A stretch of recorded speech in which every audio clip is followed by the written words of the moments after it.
I remember the first time that I picked up this book, um, No More Mr. Nice Guy by Robert A. Glover. And actually, when I saw it on the bookstore, it wasn't a book that appealed to me. I just looked at it and thought, well, that's it didn't really appeal to me, because I thought if you're not trying to be a nice guy, then he's probably talking about how to be a jerk, right? But you know, time went by, and one day I thought, yeah, I'll just give this book a try. I want to see what it's about. So I picked it up and started to read. And what occurred to me was that he was talking about trauma responses. He didn't put it that way, but like the steps he was pointing out in order to overcome being Mr. Nice Guy are the same steps you use in overcoming trauma responses. So I'm going to read something from his book here. This is from page 37, and it's under the heading "Coping with Abandonment." So the most impressionable time in an individual's life is from birth to about 5 years old. In these first few years, a child's personality is most significantly influenced by his surrounding. So most of the things that we learn to become later on in our lives, we learn within those first 5 years of our lives. So whatever we are exposed to, whatever we are conditioned to learn during those times influences majorly how we then develop in our future years, right? In the future. And then he really points out, things that actually affects a child's development, and why basically people become Mr. Nice Guys, right? It's fear of abandonment and being self-centered at birth. As a child, you're self-centered, right? Because everything revolves around the child. They are helpless, so they're gonna make they're gonna cry, they're gonna make a lot of noise to have everything fulfilled for them. And every time their parents leave, they are scared that their parents won't come back, and it's probably because they have done something that warranted that behavior, right? Even though it's not true, it's a skewed reality. But for that child, that is the way that they are perceiving their reality, right? So this is something that then develops in later years. If not checked, it carries on throughout a person's life. Then you get into the toxic shame. You develop survival mechanisms that coping mechanisms that you use in later years to actually navigate through all the problems or situations that you might fall into, or you might find yourself falling into in later years. And some of these things could be destructive to us, right? It could be using alcohol, drugs, and always partying and things like that, right? Those are coping mechanisms to kind of distract you from what it is that is going on in your head, right? But I just wanted to show you that from that book. I actually like that book a lot. It's a book about finding balance, right? It's about finding balance in your life. But I wanted to show you something right here, and I got a couple of videos here, well, one video to show you, but I wanted to also show you this picture. So this is the function of the frontal lobe, what it does. So here it says the frontal lobe is considered the emotional control center and the home of our personality. Our emotions, our personality, that is what people usually judge us by. That's what they know us by. And so from this picture here, you can see that the frontal lobe controls higher level of thinking. So how you reason, how you plan, learning a language, the frontal lobe does that as well. Long-term memory, impulse control. So like I was saying before, coping mechanisms. Sometimes there are self-destructive coping mechanisms that a lot of people will take part in, and that creates more problems for them in the future. But the frontal lobe is where we control our impulses, and problem-solving skills also take place in the frontal lobe. Our emotions, like I said before, our judgment, being able to distinguish right and wrong and what is the best course of action to take is also done in the frontal lobe. Motor function, initiation, social and sexual behaviors. So there's a lot that goes on in this frontal lobe, and how we are affected if things don't go right for us. So I'm going to point out something here about trauma before I go into this video. It's a really powerful video. I was thinking about how to actually edit the video to make it shorter and stuff, but it's such a powerful video that I didn't want to take anything out, to be honest. But I'm going to talk about how when the frontal lobe is affected by trauma. So when we suffer a traumatic event, the frontal lobe functions differently. The way that it works changes, right? And it becomes slower. Like our responses to these things that I listed here, our reasoning, our planning, our impulse control, they work a little bit slower. But our responses to fear is also different, meaning that when we have suffered trauma, our response to fear is heightened. It becomes the most prevalent thing when we engage in an uncomfortable, I don't want to say a traumatic event, but an uncomfortable situation. That fear is it becomes heightened, and we react in accordance to that fear. After trauma, the frontal lobe operates slower in normal circumstances, but it goes wild when it senses danger. I'm gonna stop talking for a minute here, and I want to show you a video. This is from the TED Talk. She's correlating how trauma affects our health. So I'm going to play this video now, and then I'll be in the background chiming in. All right, let's go.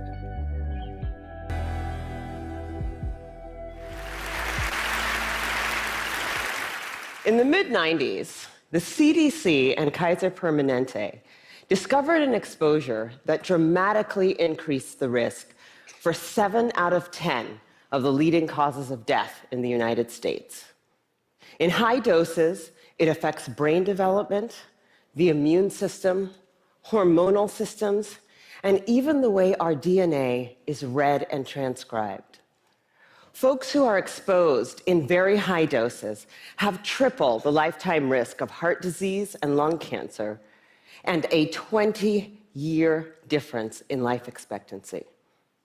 And yet doctors today are not trained in routine screening or treatment. Now, the exposure I'm talking about is not a pesticide or a packaging chemical. It's childhood trauma. Okay, what kind of trauma am I talking about here? I'm not talking about failing a test or losing a basketball game. I am talking about threats that are so severe or pervasive that they literally get under our skin and change our physiology. Things like abuse or neglect, or growing up with a parent who struggles with mental illness or substance dependence. Now, for a long time, So one thing to actually recognize is that trauma is different for everybody. What is traumatic to you might not necessarily be traumatic to me. So it's not the event that is the trauma, but it's actually your response. It's actually how you respond. I got a gray hair right here. You see that?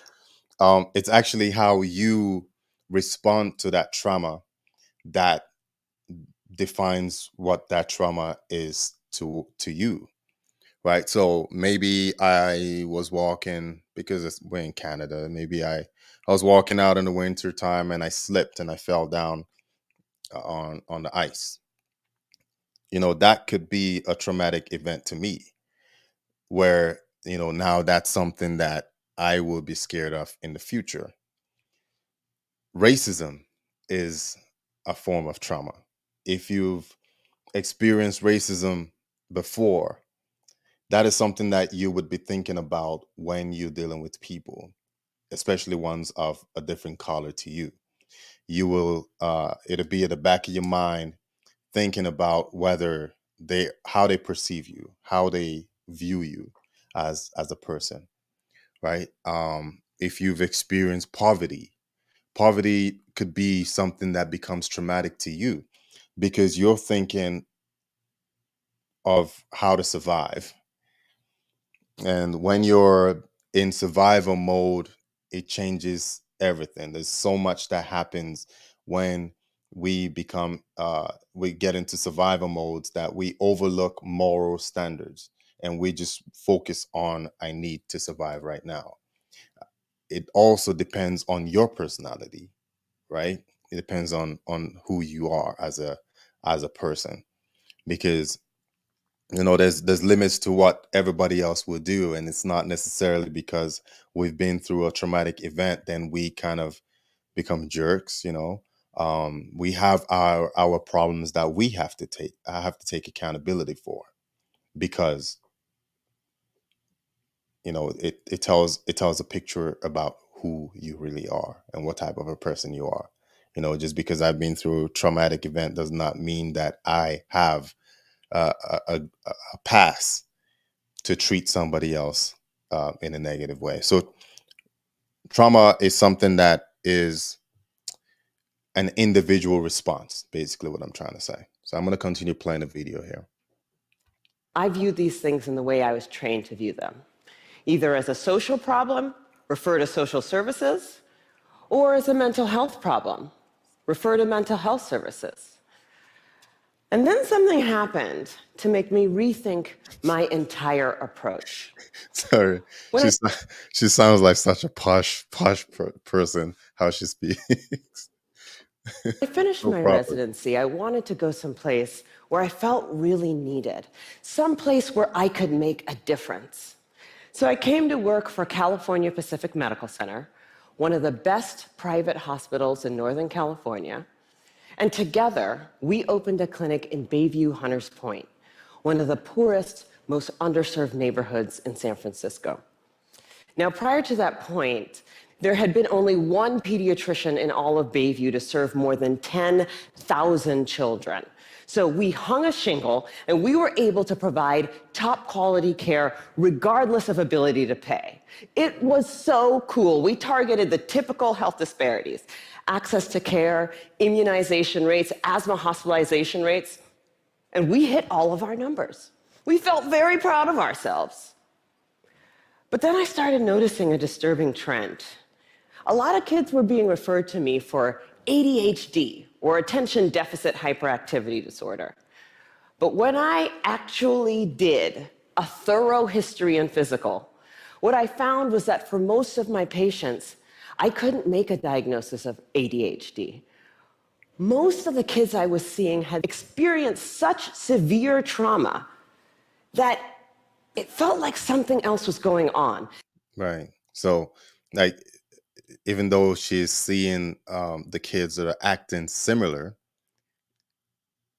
she's understanding that that's not really, there should be no that's not that there should be no reason why that's happening, is that she's noticing that there is something else underneath all of that that's happening, and that response from the children with the ADHD is just a response. It's like a symptom of something else, basically. Let's keep going. Somehow, I was missing something important. Now, before I did my residency, I did a master's degree in public health. And one of the things that they teach you in public health school is that if you're a doctor and you see 100 kids that all drink from the same well, and 98 of them develop diarrhea, you can go ahead and write that prescription for dose after dose after dose of antibiotics, or you can walk over and say, what the hell is in this well? Yeah. Take the So I initiative, began reading. investigate, right? Like, I talk about this a lot, man. I don't, we're raised in a world now where we have Everything so that I much. could get. Sorry, I don't know why I touched that. We have so much technology to make life easy for ourselves, and people seem to be scared to do hard work. I'm not scared of hard work at all. But in fact, I welcome hard work, because when you understand that hard work is necessary, then you're not really scared to go and take the initiative to investigate, to try different things out, and see find out which one would work and which one would not work. And even failure, you learn that through hard work, that sometimes you will fail in your efforts, right? But you got to take that initiative to go out there and investigate and see what's going on. And I like that point that she made. My hands on about how exposure to adversity affects the developing brains and bodies of children. And then one day, my colleague walked into my office and he said, Dr. Burke, have you seen this? In his hand was a copy of a research study called the Adverse Childhood Experiences Study. That day changed my clinical practice and ultimately my career. The Adverse Childhood Experiences Study is something that everybody needs to know about. It was done by Dr. Vince Felitti at Kaiser and Dr. Bob Onda at the CDC, and together they asked 17,500 adults about their history of exposure to what they called adverse childhood experiences, or ACEs. Those include physical, emotional, or sexual abuse, physical or emotional neglect, parental mental illness, substance dependence, incarceration, parental separation or divorce, or domestic violence. For every yes, you would get a point on your ACE score. And then what they did was they correlated these ACE scores against health outcomes.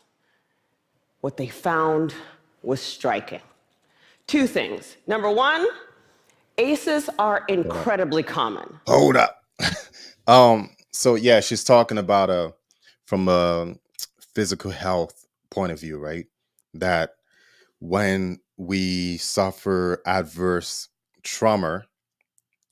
sorry, when we suffer adverse trauma, it affects us in a physical sense, but it also shapes your personality. It shapes your way your brain functions, right? So usually, people that suffer from trauma, the way their hormone is regulated in their body is also affected. So the way that they experience pleasure, joy, is also affected.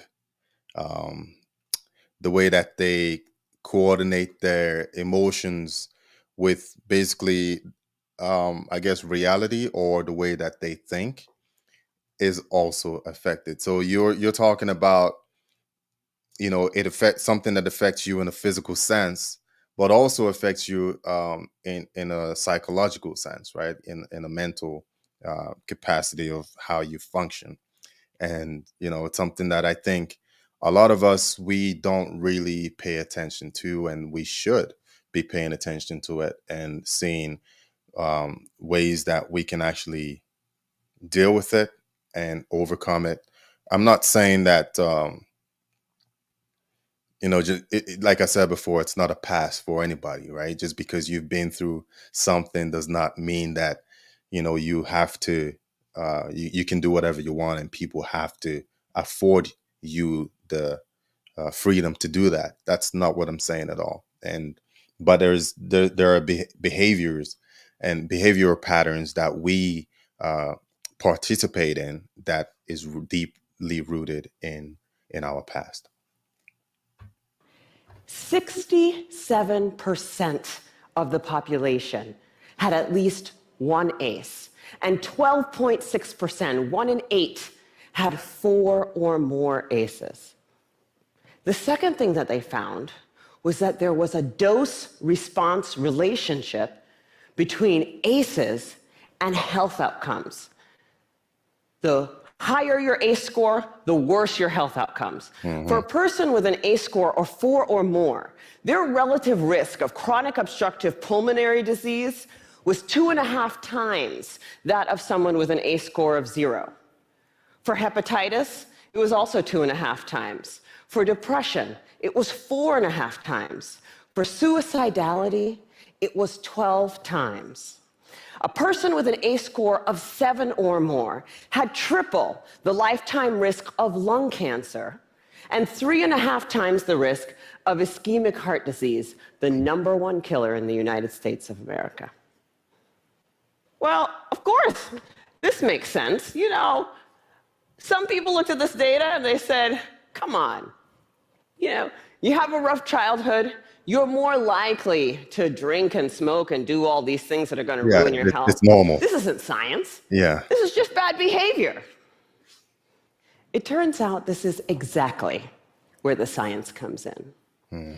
We now understand, better than we ever have before, how exposure to early adversity affects the developing brains and bodies of children.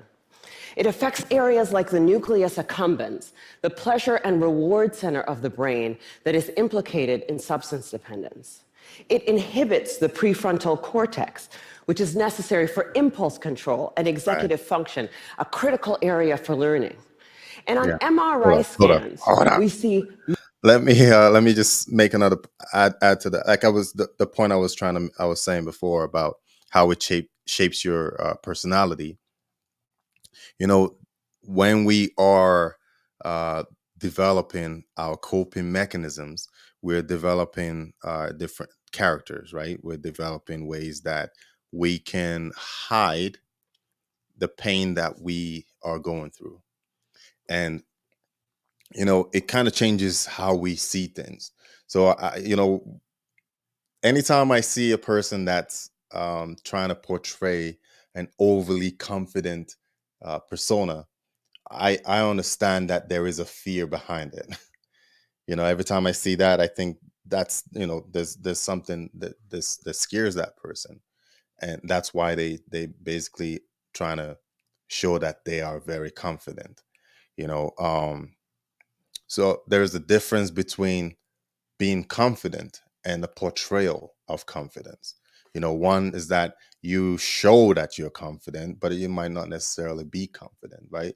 So it's- you- in society today, we have a lot of people that would buy the biggest car, the flashiest cars, the most expensive clothes, jewelry, and things like that. And that, for them, makes them feel confident or makes them feel important. And in my way of thinking, I don't think that's right. I don't think it portrays confidence at all. I think it portrays an insecure person that seeks validation. That's what I think, because a person who is confident, their confidence stems from contentment, being okay with what things really are, and being able to provide for themselves, being an achiever, basically. Like they can do things for themselves. They don't need anybody else to do anything for them.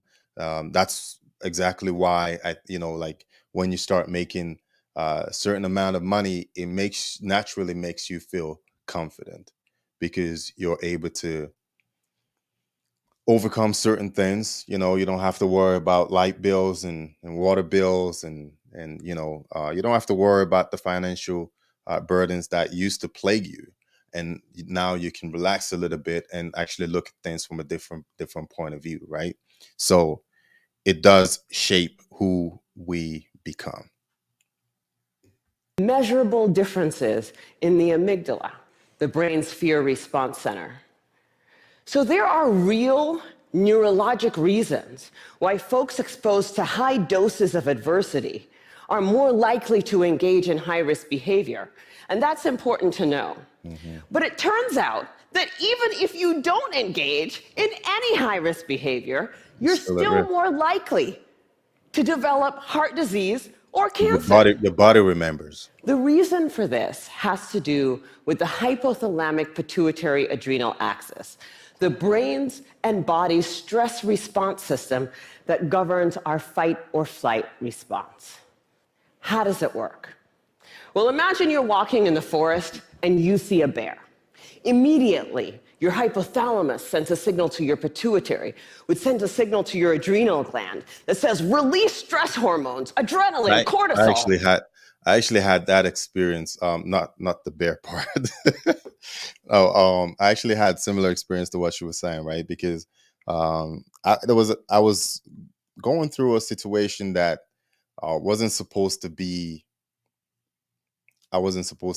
It wasn't supposed to happen, and I don't want to give details about it, but I was going through a situation that was stressful.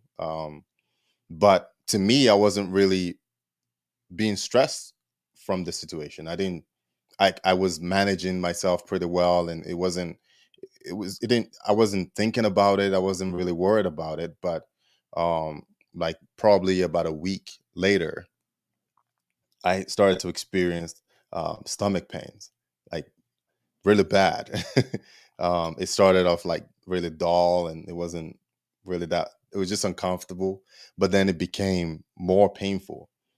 And I went to the hospital and told them that I was getting this stomach pain. I was scared. I thought I had cancer, and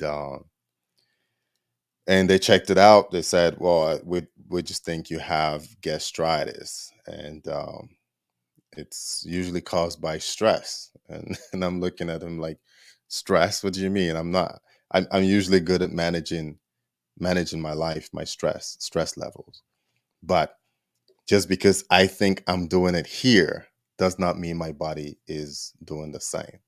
Right. So that's what she is saying here, that, yeah, even some people, they might not have been showing those those signs, but their body is going through those having those consequences. And so your heart starts to pound, your pupils dilate, your airways open up, and you are ready to either fight that bear or run from the bear. And that is wonderful if you're in a forest and there's a bear. But the problem is what happens when the bear comes home every night. And this system is activated over and over and over again. And it goes from being adaptive or life-saving to maladaptive or health-damaging. Children are especially sensitive to this repeated stress activation because their brains and bodies are just developing. Right. High doses of adversity not only affect brain structure and function, they affect the developing immune system, developing hormonal systems, and even the way our DNA is read and transcribed. So for me, This information threw my old training out the window, because when we understand the mechanism of a disease, when we know not only which pathways are disrupted, but how, then as doctors, it is our job to use this science for prevention and treatment. That's what we do. So in San Francisco, we created the Center for Youth Wellness to prevent, screen, and heal the impacts of ACEs and toxic stress.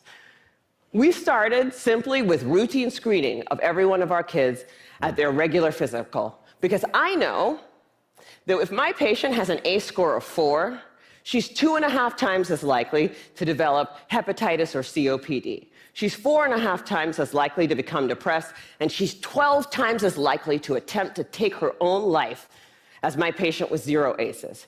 I know that when she's in my exam room. For our patients who do screen positive, we have a multidisciplinary treatment team that works to reduce the dose of adversity and treat symptoms using best practices, including home visits, care coordination, mental health care, nutrition, holistic interventions, and yes, medication when necessary.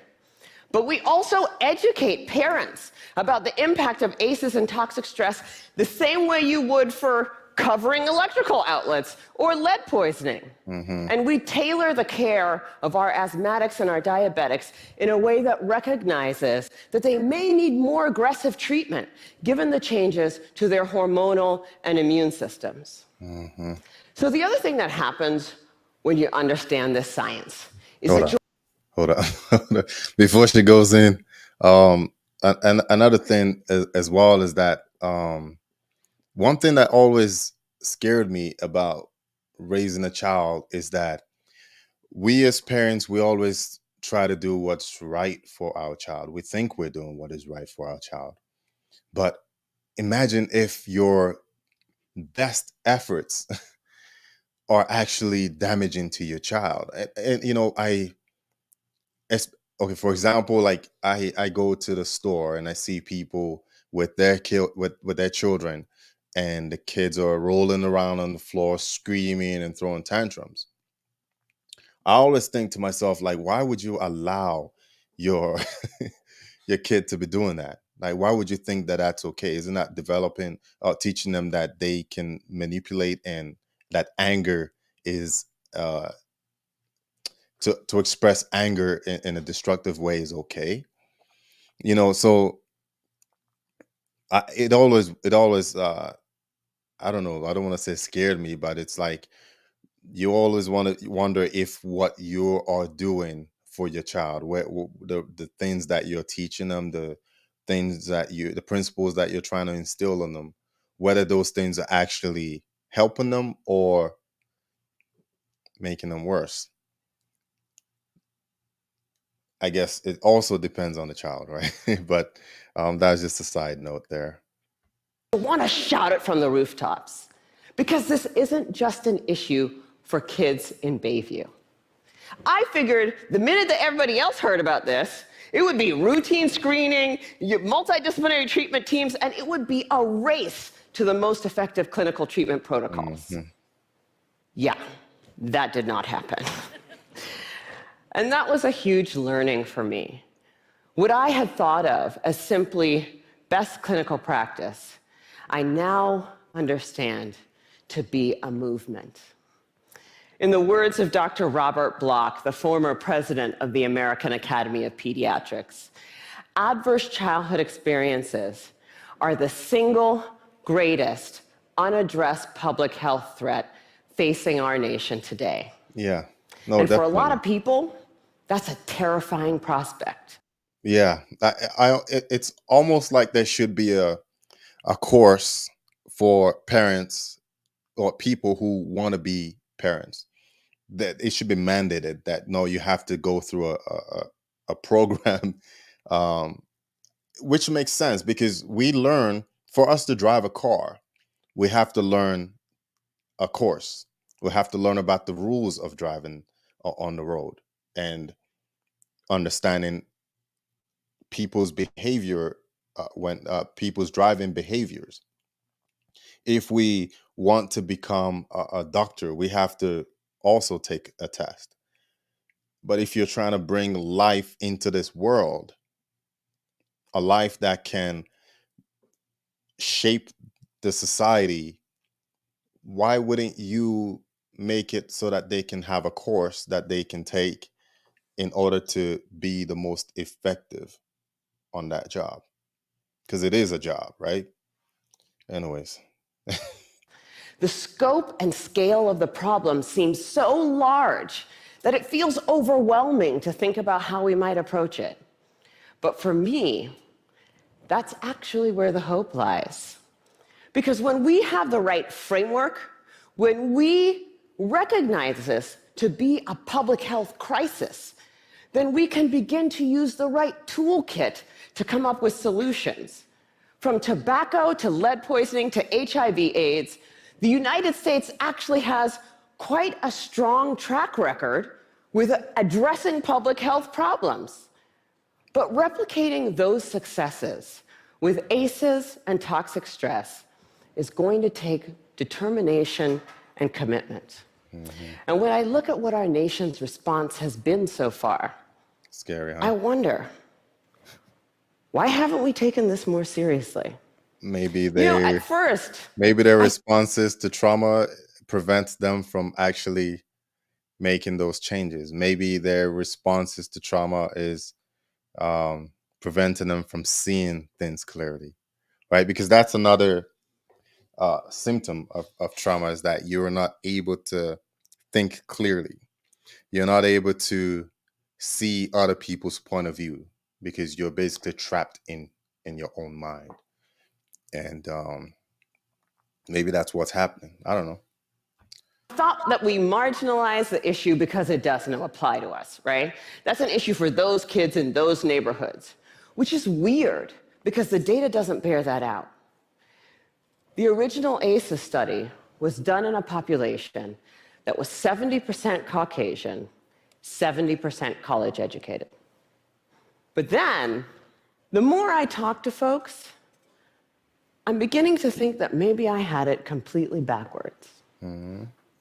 If I were to ask how many people in this room grew up with a family member who suffered from mental illness, I bet a few hands would go up. And then if I were to ask how many folks had a parent who maybe drank too much, or who really believed that if you spare the rod, you spoil the child, I bet a few more hands would go up. Even in this room, this is an issue that touches many of us. And I'm beginning to believe that we marginalize the issue because it does apply to us. Maybe it's easier to see in other zip codes because we don't want to look at it. We'd rather be sick. Living in denial. Fortunately, scientific advances and, frankly, economic realities make that option less viable every day. The science is clear. Early adversity dramatically affects health across the lifetime. Today, we are beginning to understand how to interrupt the progression from early adversity to disease and early death. And 30 years from now, the child who has a high ACE score and whose behavioral symptoms go unrecognized, whose asthma management is not connected, and who goes on to develop high blood pressure and early heart disease or cancer will be just as anomalous as a 6-month mortality from HIV/AIDS. People will look at that situation and say, what the heck happened there? This is treatable. This is beatable. The single most important thing that we need today is the courage to look this problem in the face and say, this is real, and this is all of us. All right. I'm going to stop the video right there, and I'm going to take it off the screen. Nope, that's the wrong one. I'm still trying to figure out this, how to work this internet stuff, man. I'm from an age of older mindset. I don't know. I just like things the old school way. I prefer it that way. I like traditional things. It's just I don't know. It just works better well for me. The new age, I leave that to the kids. They can handle that. But going back to our discussion about trauma, like the way that she spoke about it was so eloquent and so powerful to me, like how she, the discoveries that she made and the connections that how she put it, um is really powerful to me to actually watch that video. And there's so many talking points that I came up in my head from that, right? um so going back to this book here, I'm gonna end up end soon with this. Going back to this book about No More Mr. Nice Guy, one of the things that he talked about in order to recover from the nice guy syndrome, first you have to find people that can support your mental state, right? People that can support you in your recovery. Not necessarily people that agree with you, but people that can support you, that give you that freedom to basically express yourself and to be who you are. And that is the same thing that trauma treatment really does as well. Like, you need supportive people around you, and those people that you have around you during that support you, it matters what kind of people you have around you. It's not just anybody. It matters who you have around you. You have to take those certain steps in order to recover from trauma. And I think a lot of us walk around looking like normal people.